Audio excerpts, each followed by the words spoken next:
The cursed laughter that had haunted every corner was conspicuously absent here, replaced by a silence so profound it pressed against my eardrums, threatening to burst them from within.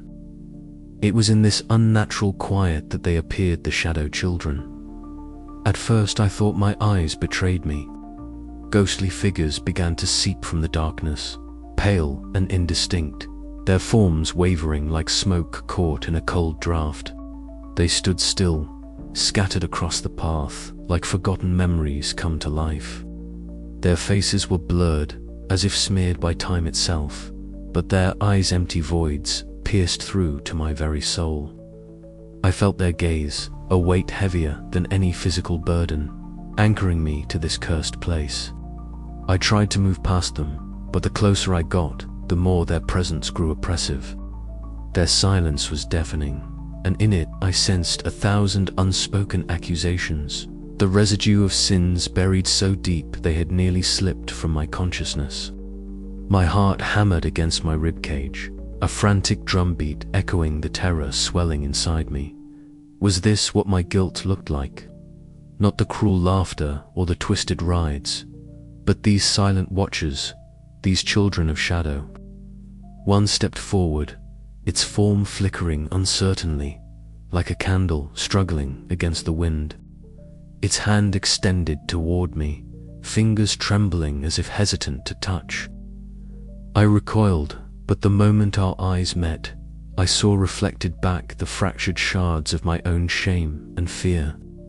Memories I had fought so hard to bury surged forth in a chaotic tide, faces I had betrayed, promises I had broken, moments when I had chosen cowardice over courage. The weight of it all crushed me, and I sank to my knees, gasping for breath in the cold night air. "You cannot run from what you have forgotten," a voice whispered beside me, calm and steady. I turned to see Myra, her silver hair glowing faintly under the sickly carnival lights. She knelt down, her pale eyes filled with a compassion that seemed almost alien in this place of torment. "They are the pieces of you," she said softly, gesturing to the shadow children. "The parts you left behind in the shadows. They watch because they remember. To forget is to lose yourself entirely." I wanted to scream at her, to deny this terrible truth. But as I looked once more at those hollow eyes, I understood the depth of my predicament. These specters were not mere phantoms. They were the fragments of my identity, the cost of my sins made manifest. To ignore them was to condemn myself to oblivion. Mira's presence was a fragile lifeline, a whisper of hope amid the overwhelming desolation. She reached out, taking my hand in hers. "You must face them," she urged. "Only by remembering can you begin to heal." The shadow children closed in, their silent vigil unyielding. The carnival around us seemed to fade, the grotesque colors draining into a monochrome haze. The cursed laughter was gone, but in its place was a silence that screamed louder than any torment. I felt myself unraveling, the line between who I was and who I had become blurring into an indistinguishable haze. The faces of those I had wronged flickered before me, mingling with the spectral children.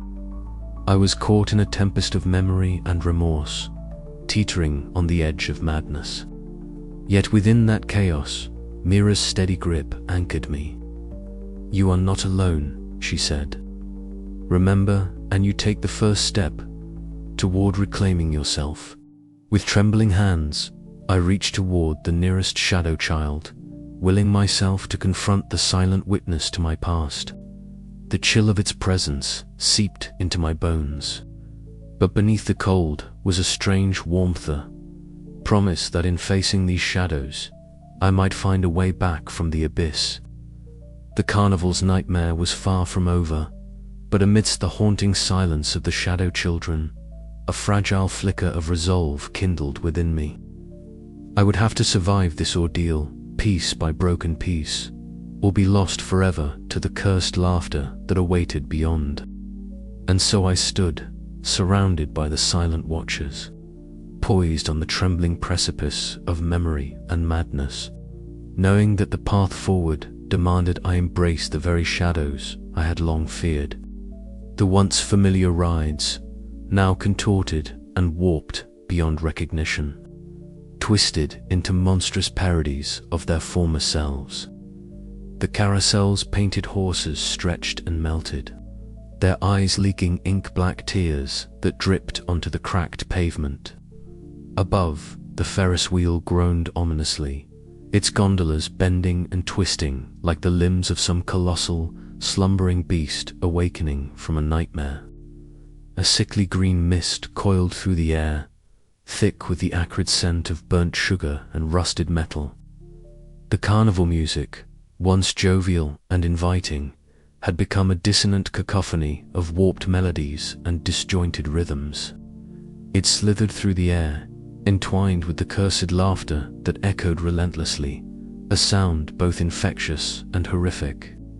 Each peal of that laughter clawed at the narrator's mind, fraying the edges of sanity with cruel precision. I staggered forward, each step unsteady, as if the ground beneath me had turned to treacle. The world around me blurred and shifted. Walls breathed, shadows stretched and writhed, reaching for me with gnarled fingers. My breath came in ragged gasps, heart pounding in a frantic rhythm that matched the frenzied pulse of the carnival's twisted heart. Suddenly, from the swirling chaos, emerged the laughing clown. Its distorted visage leaped into my vision with terrifying immediacy, an exaggerated grin stretched impossibly wide, hollow eyes gleaming with malevolence beneath a cracked and peeling mask. The clown's presence was a vortex of dread, its laughter a sharp blade slicing through the thickening fog of my thoughts. "You can't hide," it sneered, voice dripping with venomous mockery. "The sins you bury feed me. The more you run, the louder I laugh." Its laughter erupted again, a manic crescendo that reverberated through the carnival grounds, bending reality itself. Around me, shadows leaped from the darkness, twisting and contorting into grotesque shapes that danced in time with the cursed laughter. I turned blindly, desperate to escape, but the carnival stretched infinitely in all directions, a labyrinth of horror with no exit. From the periphery of my vision, ghostly figures emerge, the shadow children. They drifted silently, their translucent forms flickering like candle flames in the wind. Their empty eyes held no malice, only a cold, haunting loneliness. They represented forgotten sins, memories I had long tried to suppress, now rising to the surface with spectral clarity. Their silence weighed heavily, a stark contrast to the raucous laughter that threatened to drown me. I felt their gaze bore into my soul, forcing me to confront the fragments of my past I had desperately tried to forget. Each shadowed child was a shard of memory, a broken promise, a betrayal I had buried deep. The carnival barker's booming voice cut through the chaos, his taunting call echoing from unseen speakers. "Step right up, face your fears, or be consumed by them." I found myself drawn inexorably toward the Ferris wheel once more. Its grotesque gondolas twisted into nightmarish visages, faces contorted in eternal screams and silent weeping. As the wheel began to turn, the cursed laughter escalated into a deafening roar that filled the sky and rattled my very bones. The world around me turned to liquid nightmare, colors bleeding into one another as the boundary between reality and madness dissolved. I clung desperately to the fragile threads of my sanity, but with each rotation, the weight of my guilt pressed harder, the laughter more relentless.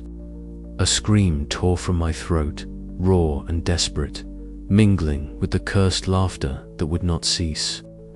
I was drowning in the carnival's madness, a prisoner trapped in a twisted reflection of my own broken soul.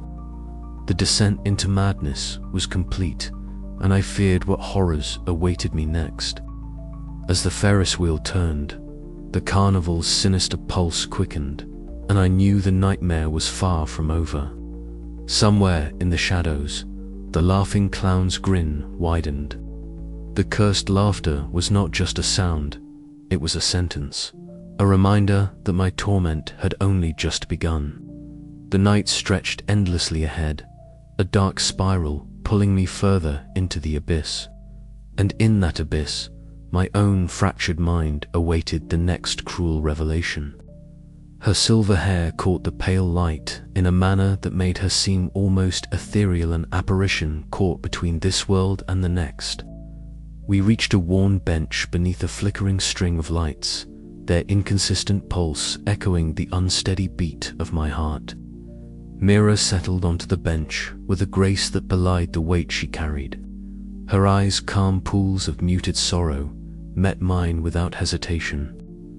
"I suppose you want to know why I stay," she said softly, her voice a gentle murmur against the distant hum of cursed laughter that had become the carnival's heartbeat. I nodded, words failing me, my throat too tight to speak. "Long ago," she began, "I was much like you, haunted, terrified, trying to outrun the shadows of my past. This carnival, it's a prison of guilt, but also a mirror. It reflects who we are, what we've done, and what we refuse to accept." Her gaze drifted to the flickering lights above. "I learned something here, something bitter yet necessary. You see, I found a sort of peace not because I was free, but because I stopped running. I started to accept the guilt gnawing at my soul, though only partially. That acceptance, incomplete as it was, silenced the relentless laughter for moments enough to catch my breath." Her words settled in the air, heavy and fragile. I swallowed hard, the knot of denial tightening within me. "Partial acceptance," I echoed, the concept alien and yet achingly close. Myra nodded, a sad smile touching her lips. "It's not a cure, not a salvation. It's a pause, a breath between storms. It doesn't erase the past but begins to dull its sharpest edges." For me, it meant the difference between being consumed and surviving. The carnival's cursed laughter waned, as if respecting the gravity of her confession, leaving behind a hollow silence that pressed against my ears. I felt the oppressive weight of my own guilt stir uneasily, like a beast awakened but restrained. "But why only partial?" I asked, desperate to understand the limits of such peace. Myra's eyes darkened, because full acceptance is terrifying. To face every sin, every betrayal, every failure without flinching, that demands a strength most don't have. I couldn't do it then, maybe not ever. But even this fragment of acceptance changed everything. A sudden gust swept through the carnival, causing tattered banners to snap and flutter wildly above us. The chaotic movement echoed the unrest still swirling within her words.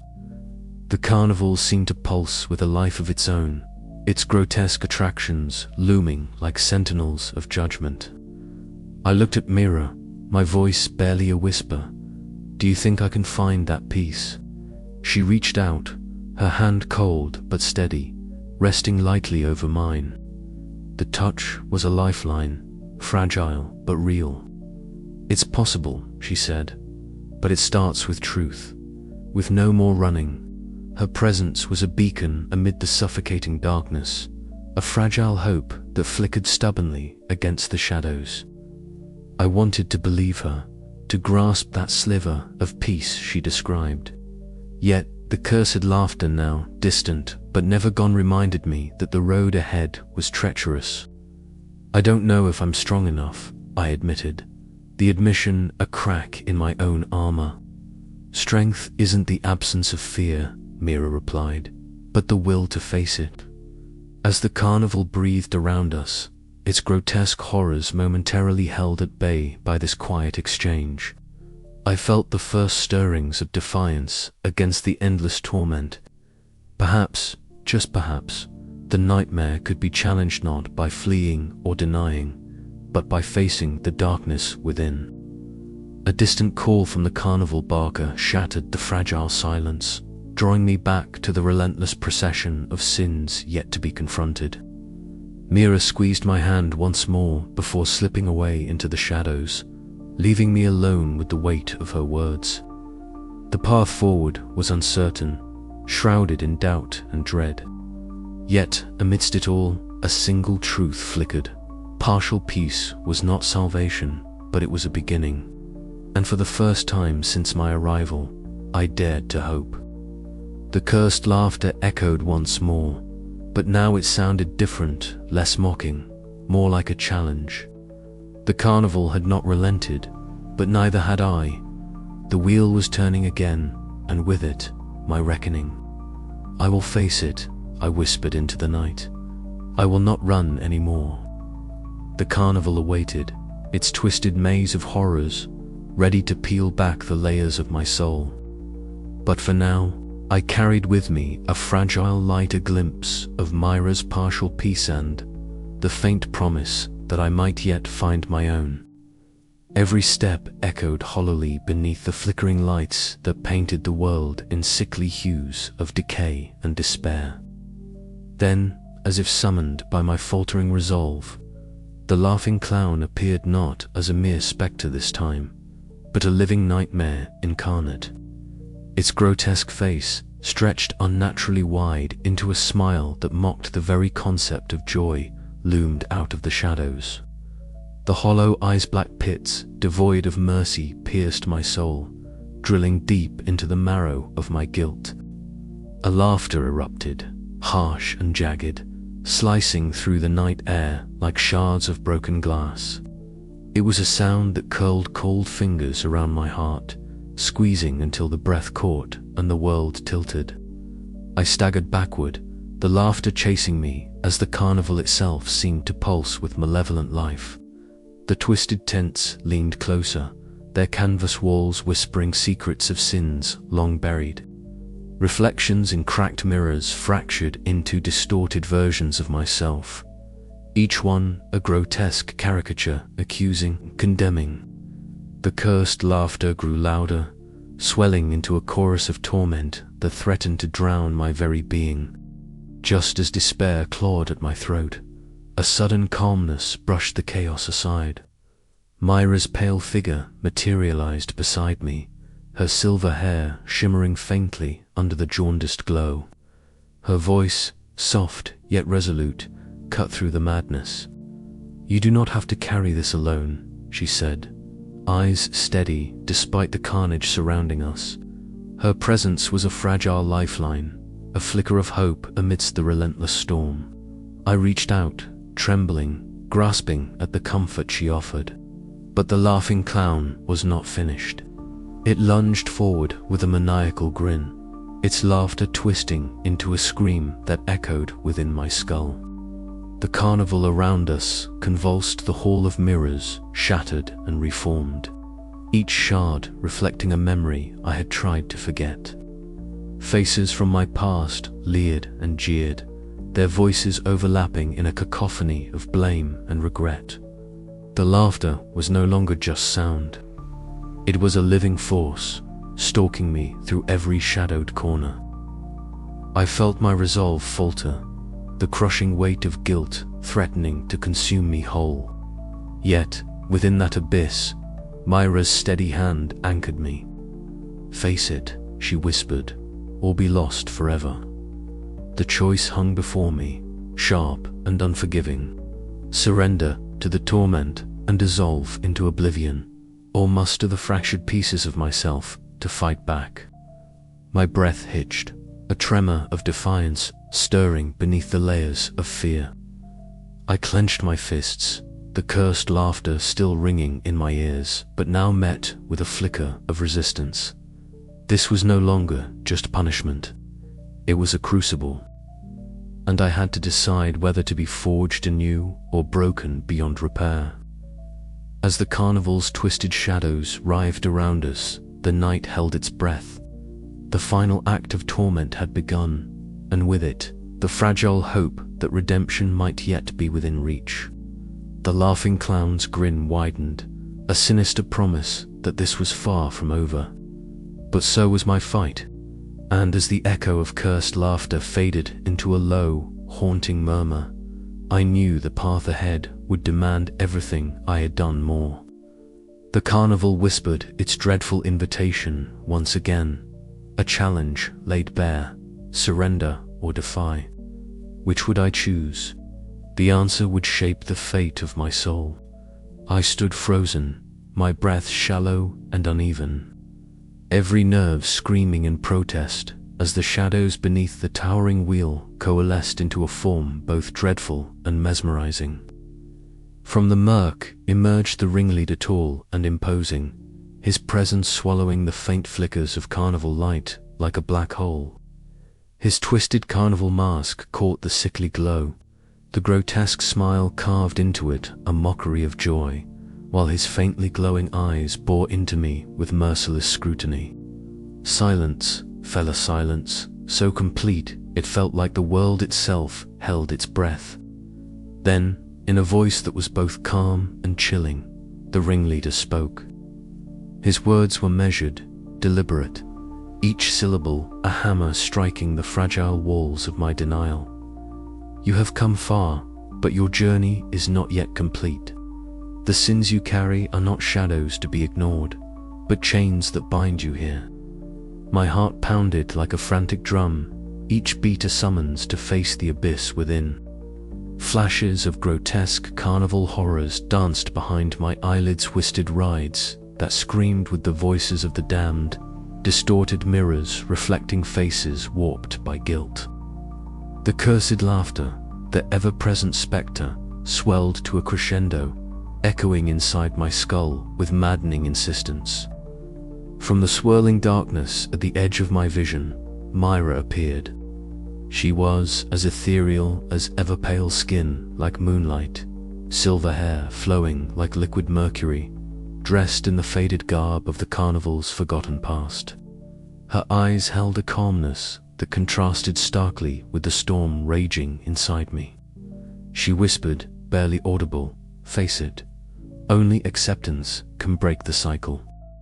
The ringleader's gaze never wavered. "You have hidden from yourself for too long. Now you must confront the truth or be consumed." Before I could respond, a manic burst of laughter shattered the moment. The laughing clown erupted into view, its distorted face a nightmare made flesh, grinning wide with hollow, soulless eyes that pierced through my trembling form. It circled us like a vulture, its cursed laughter weaving through the air, relentless and merciless. The weight of the moment pressed down on me. Denial, once my refuge, crumbled under the ringleader's unyielding gaze and the clown's mocking jeers. I was caught between the abyss and the fragile hope Myra offered. Could I bear the unbearable? Could I relinquish the lies I told myself and embrace the crushing truth? "Tell me," the ringleader demanded, voice sharp as broken glass. "Will you run forever, or will you stand and be judged?" My voice was barely a whisper, trembling yet resolute. "I will face it." In that instant, the carnival seemed to shudder, the cursed laughter faltering as the first rays of acceptance pierced the darkness. But the journey was far from over. The ringleader's judgment was not mercy, it was a reckoning, a crucible where my soul would be forged or broken. As the Ferris wheel groaned into motion once more, I braced myself. The night was far from over, and the shadows of my sins awaited with hungry patience. Yet for the first time, I felt a flicker of something unexpected, hope. The cursed laughter faded into a haunting echo, but its promise remained. Redemption was a path through suffering, and I had taken the first step. But would it be enough? The carnival's nightmare was relentless, and its final judgment loomed near. The question hung heavy in the air. Could I truly escape? Or was I destined to ride the Ferris wheel forever, haunted by the laughter that never dies? The answer lay just beyond the next turn. and I had no choice but to meet it head on.